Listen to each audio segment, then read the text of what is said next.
Hi guys, welcome back to my YouTube channel. അപ്പം ഇന്നത്തേത് ഒരു day in my life video ആണ് കേട്ടോ. അപ്പം ഓണം വെക്കേഷന് വേണ്ടി നാട്ടിൽ പോയപ്പോൾ എടുത്തിട്ടുള്ളൊരു day in my life video ആണ്.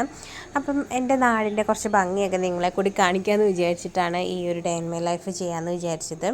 അപ്പം അത്യാവശ്യം നല്ല മഴയൊക്കെ ഉള്ളൊരു ദിവസമായിരുന്നു കേട്ടോ. അപ്പം ഞങ്ങൾ എൻ്റെ അമ്മയുടെ വീട്ടിലേക്ക് പോകാൻ വേണ്ടിയിട്ട് അങ്ങനെ ബസ്സിൽ കയറിയിരിക്കുകയാണ്. രാവിലെ തന്നെ റെഡിയായി വന്നു. ബസ്സിൽ നിന്നിട്ട് ആമ ഭയങ്കര ഡാൻസും കാര്യങ്ങളൊക്കെ ആയിരുന്നു കേട്ടോ. അപ്പം നമുക്ക് ഭയങ്കര നൊസ്റ്റാൾജിയ ഉള്ള സ്ഥലങ്ങളാണല്ലോ ഇതൊക്കെ. ഇപ്പം അവിടെ നമ്മൾ പെട്ടെന്ന് ചെല്ലുമ്പോഴത്തേക്കും നമുക്ക് ഭയങ്കര ഒരു ഫീൽ കിട്ടും. അപ്പോൾ ഇതാണ് പോകുന്ന വഴി കേട്ടോ. ഭയങ്കര ഭംഗിയാണ് കാണാനായിട്ട് പോകുന്ന വഴി. പക്ഷേ ഓഫ് റോഡ് പോലെയാണ് റോഡിൻ്റെ അവസ്ഥ ശരിക്കും പറഞ്ഞിട്ടുണ്ടെങ്കിൽ. അതുകൊണ്ട് നമുക്ക് നന്നായിട്ട് വീഡിയോ എടുക്കാനായിട്ട് പറ്റില്ല, കാരണം ഭയങ്കരമായിട്ട് ഷെയ്ക്കാകും. അതുകൊണ്ടാണ് ഞാൻ കൂടുതൽ വീഡിയോസൊന്നും എടുക്കാത്തത്. നല്ല ഭംഗിയെന്ന് പറഞ്ഞാൽ നല്ല രസമുള്ള സ്ഥലമാണ് കേട്ടോ. ഇടുക്കിയാണ് കേട്ടോ എൻ്റെ നാട്. നല്ല ഭംഗിയുള്ള സ്ഥലമാണ്. അപ്പം നിങ്ങളെ കാണിക്കണമെന്ന് വിചാരിച്ച് കുറച്ചൊക്കെ എടുത്തതാണ്. അത് കണ്ടില്ലേ, ഷെയ്ക്കാവണം. അങ്ങനെ ഇതേ ഞങ്ങൾ ബസ് ഇറങ്ങി. അപ്പോൾ അവിടെ ഒരു ട്രാക്ടർ കിടപ്പുണ്ട്, പിന്നെ ഒരു ലോറി കിടപ്പുണ്ട്. ഈ എന്താണ് ചാക്കലൊക്കെ ഇരിക്കണ എന്താണെന്ന് അറിയോ? കൊളുന്താണ് കേട്ടോ. കൊളുന്തെന്ന് പറഞ്ഞാൽ തേയിലയുടെ ഇളം ഇലകൾ നുള്ളി എടുക്കുന്നതിനാണ് കൊളുന്തെന്നാണ് കേട്ടോ ഞങ്ങൾ പറയണേ. അപ്പം അതെടുത്തിട്ട് ഇങ്ങനെ ഓരോരുത്തരുടെയാണ് ഈ ഓരോരോ ചാക്ക് കെട്ടായിട്ട് ഇങ്ങനെ വെച്ചിരിക്കുന്നത്. ഇപ്പോൾ പുതിയതായിട്ടൊരു മെഷീൻ വന്നിട്ടുണ്ട് നമുക്ക് എന്താണ് ഈ കൊളുന്ത് നുള്ളാനായിട്ട്. ഇതുണ്ടോ, ഇതാണ് കേട്ടോ ഈ ചേട്ടൻ യൂസ് ചെയ്യുന്നത്. ഒരു വലിയ പാത്രം ഇങ്ങനെ വെച്ചിട്ട് ജസ്റ്റ് അതിന് വെച്ച് ഇങ്ങനെ ഒന്ന് തൂത്ത് കൊടുത്താൽ മതി. തേയിലയും ഒപ്പം ഇങ്ങനെ ആയി കിട്ടും. അതുപോലെ ഇങ്ങനെ സ്പീഡിൽ നമുക്ക് നുള്ളി എടുക്കാനും പറ്റും കേട്ടോ. ഞാൻ വീഡിയോ എടുക്കുന്നത് കണ്ടിട്ട് ഒരു ഭായിയാണ് കേട്ടോ. ആ ചേട്ടനിങ്ങനെ മെഷീനൊക്കെ പൊക്കി കാട്ടിത്തരുന്നുണ്ട്. അപ്പം ഒരുപാട് വർഷം കളിച്ചും ചിരിച്ചും ഓടിയും മഴ നനഞ്ഞും അങ്ങനെയൊക്കെ നടന്നിട്ടുള്ള ഭയങ്കര നൊസ്റ്റാൾജിക് ആയിട്ടുള്ളൊരു സ്ഥലമാണ് എനിക്ക് പേഴ്സണലി ഏറ്റവും കൂടുതൽ ഇഷ്ടമുള്ളൊരു സ്ഥലവും കൂടിയാണ് കേട്ടോ. നമ്മൾ കുട്ടിക്കാലം നമ്മൾ സ്പെൻഡ് ചെയ്ത ആ സ്ഥലം ഒരു പ്രത്യേകതയല്ലേ. അപ്പോൾ വഴികളിലൂടെ പോകുമ്പോൾ ഉള്ള കാഴ്ചകളാണ് കേട്ടോ. അപ്പം അതേ കുറേ പേര് ഇങ്ങനെ കൊളുത്ത് നുള്ളുന്നുണ്ട്. ഇത് കണ്ടോ, ഇത് അവർക്ക് ജസ്റ്റ് ഒരു ഷെഡ് പോലെ പണിതേക്കുന്നതാണ്.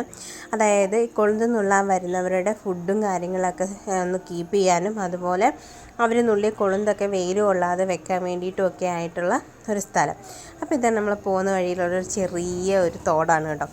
ഈ തോട് എനിക്ക് ഭയങ്കര ഇഷ്ടമാണ്. നല്ല തെളിഞ്ഞ നല്ല ശുദ്ധമായിട്ടുള്ള വെള്ളമാണ് കേട്ടോ. കാരണം ആ തോടിൻ്റെ പക്കത്തൊന്നും ഒരു വീടുകളോ ഒന്നും തന്നെയില്ല. ഫുള്ള് തേയില മാത്രമാണുള്ളത്. പിന്നെ അതുപോലെ എന്താണ് ഇങ്ങനെ രണ്ട് സൈഡിലും കുറേ മുളം നട്ട് വെച്ചിട്ടുണ്ട്, അതാണുള്ളത്. പിന്നെ ഇത് ഇതൊക്കെ പണ്ട് തൊട്ടുള്ള പേരാണ് കേട്ടോ. ഞങ്ങളൊക്കെ കുറേ ഇതിലൊക്കെ വന്ന് പറിച്ചിട്ടുണ്ട്. നിങ്ങൾക്ക് ഇതറിയോ എന്താണെന്ന്? ഞങ്ങളുടെ അവിടെ ഇതിന് ഞൊട്ടാഞ്ഞൊടിയൻ എന്നാണ് പറയുന്നത്. കൂടുതക്കാളി എന്നൊക്കെ ചിലയിടത്ത് പറയും.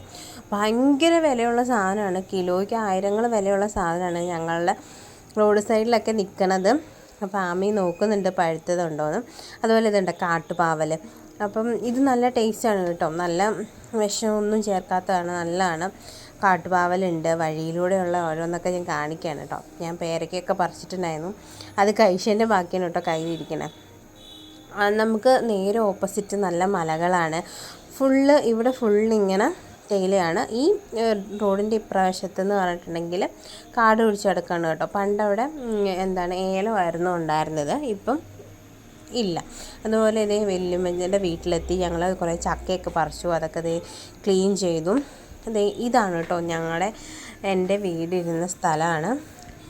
ഇപ്പം ഞങ്ങളത് പുതിയ വീട് വെക്കാൻ വേണ്ടിയിട്ട് ഫുള്ള് വീടും പൊളിച്ചിട്ടിരിക്കുകയാണ്. അപ്പോൾ റീസെൻ്റായിട്ടാണ് നമ്മൾ ഇങ്ങനെ ആക്കിയത്. അപ്പോൾ ഞാനത് കണ്ടിട്ടുണ്ടായിരുന്നില്ല, ഇങ്ങനെ പൊളിച്ച് കളഞ്ഞിട്ടുള്ള അവസ്ഥയൊന്നും കണ്ടിട്ടുണ്ടായിരുന്നില്ല. അപ്പോൾ അതുകൊണ്ടൊന്ന് കാണാൻ വേണ്ടി വന്നു. ഇതുണ്ടോ എൻ്റെ വീടിൻ്റെ മുറ്റത്തുനിന്ന് കാണുന്ന വ്യൂ എന്ന് പറഞ്ഞിട്ടുണ്ടെങ്കിൽ അടിപൊളിയാണ്. ഭയങ്കര രസമാണ്. ഭയങ്കര ഒരു റിഫ്രഷിങ് ഫീലാണ്. ഒരു ഈവനിങ് ഒക്കെ ആകുമ്പോൾ ഞാൻ എപ്പോഴും മുറ്റത്ത് ഇറങ്ങി ഇങ്ങനെ പടിമേലിരുന്ന് ഈ വ്യൂ കാണാറുണ്ട്. എനിക്ക് അതിനോട് ഭയങ്കര താല്പര്യമാണ്, ഭയങ്കര ഇഷ്ടമാണ്. അപ്പോൾ അവിടെ ഒരു കത്രിക നിൽപ്പുണ്ടായിരുന്നു കേട്ടോ. അത് ഞാൻ പറിച്ചെടുത്തു.